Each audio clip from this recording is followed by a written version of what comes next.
this next slide from the BCI Continuity and Resilience Report 2025 highlights a very important shift in how resilience is being understood at the leadership level. What organizations anticipate as the biggest change over the next 5 years is not more documentation, but the ability to build flexible response capabilities. In other words, resilience is moving away from compliance-driven approaches toward real operational readiness. I think everybody in this room, virtual room, would be shaking their heads, definitely. Compliance has its place, but give me real operational readiness. The data reinforces this shift.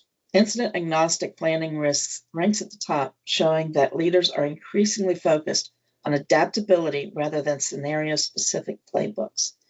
Adaptability. Can we talk about AI? Major adaptability. But that is where leaders are focused now, being adaptive and being able to withstand, and not only anticipate, but withstand the storms whenever they occur, and in many cases, all at the same time. So just as importantly, over 80% of respondents point to senior management attention and cross-team collaboration as critical factors. This clearly positions leadership as an active driver of resilience, not a distant sponsor. Not just somebody that has, just has to make sure it gets done. You guys go off and do it. Just tell me the results. No, the leaders are key to driving it through the organization, leading by example, and making it truly happen within the organization. Becoming part of the organization. Think back to the 6 professional practices of and the GPG. That second one, embracing business continuity into the organization. That embracing is so important, and it begins with leaders. Board level support and post-incident reviews further emphasize that resilience is becoming a governance and learning issue, not just an operational one. Taken together, this tells us something essential. Leadership resilience is less about having all the answers in advance and more about creating the conditions for coordinated, informed, and flexible decision-making when disruption occurs. This is exactly where business continuity and resilience practices meet leadership behavior. So like I tell my students when I'm teaching a certification class, I don't need a nice long document. I need a checklist. I need guidance. Give leaders a checklist of the questions to ask so they can deal with the situation at hand. Not a bunch of how-tos, but just be able to make those decisions. That is where we're driving. You're able to adapt and not only respond, but anticipate, embrace the change, because it could actually be that thing that takes your company from here, your organization from here to up to here in a heartbeat. So moving on, leadership resilience in practice. And this is a really good graphic, and I'm going to walk through it, and hopefully by the end of it, it all really comes together for you. When we talk about leadership resilience, it's tempting to associate it with a role, a title, or a position on an organizational chart. But in practice, leadership resilience works very differently. It is not centralized. It is distributed. It lives across systems, teams, and individuals, and it shows up most clearly when organizations are under pressure. Let's start with governance and committees. Governance is not about bureaucracy. It is about clarity.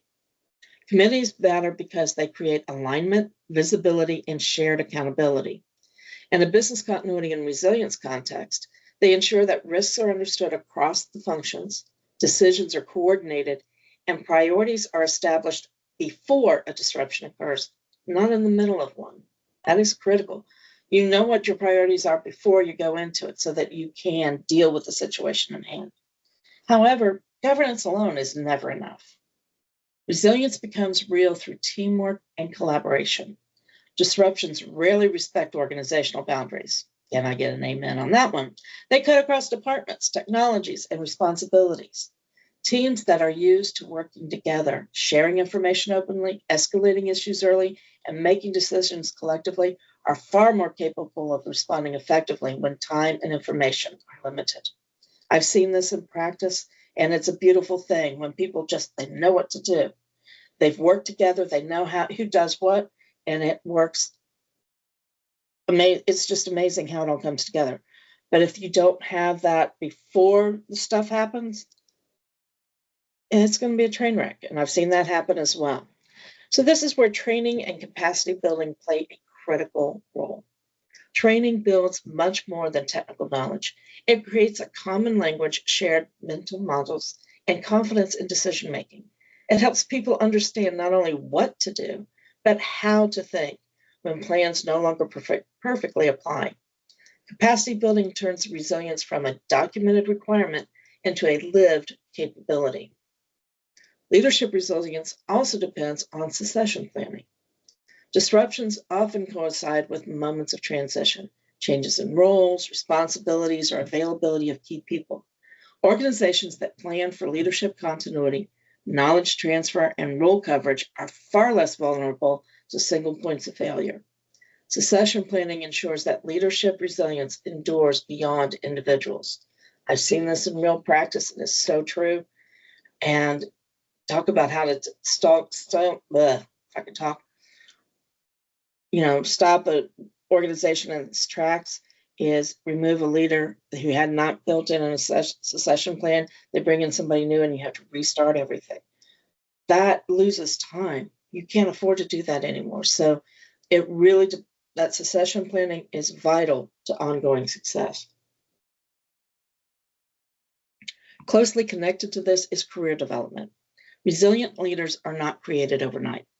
They are developed over time through exposure, learning, feedback, and progression. Career development strengthens resilience by building adaptable professionals who can operate across contexts, handle ambiguity, and grow through disruption rather than being derailed by it. All of these elements come together in adaptation to change. True leadership resilience is demonstrated when conditions shift, assumptions break down, and new constraints emerge. Resilient leaders at every level are able to reassess, reprioritize, and adjust course without losing sight of what truly matters. Adaptation is not about reacting faster, it's about responding more intelligently. And this brings us to the core message of this slide. Leadership is not a box on an organizational chart. It is a shared responsibility. It lives in behaviors, decisions, and interactions.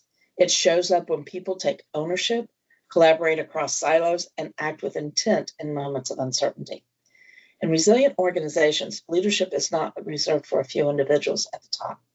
It exists in governance structures, in teams, and ultimately in people. This is the kind of leadership that business continuity and resilience aims to develop, not just to withstand disruption, but to navigate it with purpose and confidence. Oh, I like that last statement. Navigate it with purpose and confidence. It's vital. All right. I'm saying it's vital. A lot of these things are just really good, strong points that really resonate with me.